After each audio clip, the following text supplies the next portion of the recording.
Maithili express की शानदार प्रस्तुति।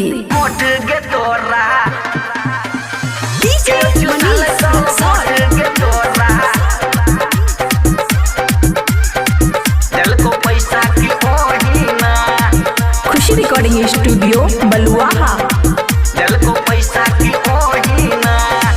केयो दल को झुमका बाले, केयो दल को कांगाना, केयो दल को झुमका बाले, केयो दल को कांगाना, केयो चुसल को होठ गे तोरा, दल को पैसा की ओही ना कहना, केयो चुसल को होठ गे छोड़िया, दल को पैसा की ओही ना, केयो दल को झुमका बाले, केयो दल को कांगाना, केयो दल को झुमका बाले, केयो दल को कांगाना, केयो चुसल को होठ गे छौरी, दल को पैसा की ओही ना कहना, केयो चुसल को होठ गे छौरिया, दल को पैसा की ओही ना, दल को पैसा की ओही ना, दल को पैसा की ओही ना, खुशी रिकॉर्डिंग स्टूडियो बलुआहा।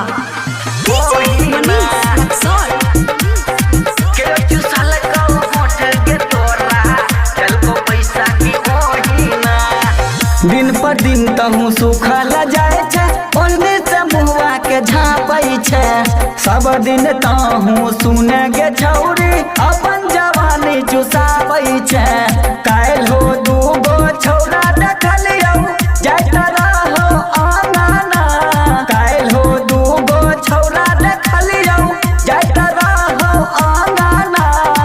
केयो चुसल को होठ के लाली,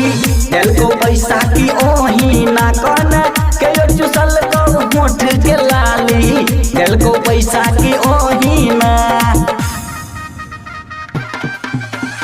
केयो चुसल को होठ के तोरा,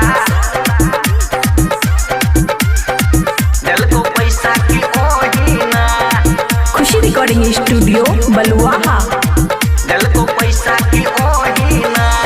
आबो त अपन चल के सुधार, इज्जत न कोनो बचतोगे,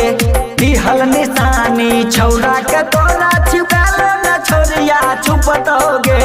जानै छियौ संतोष साजन रहो तो हर साजना, जानै छियौ संतोष साजन रहो तो हर साजना, केयो चुसल को होठ के लाली, दल को पैसा की ओही ना कहना, केयो चुसल को होठ के लाली, दल को पैसा की ओही ना, तोहर खरियान भर गेलोगे।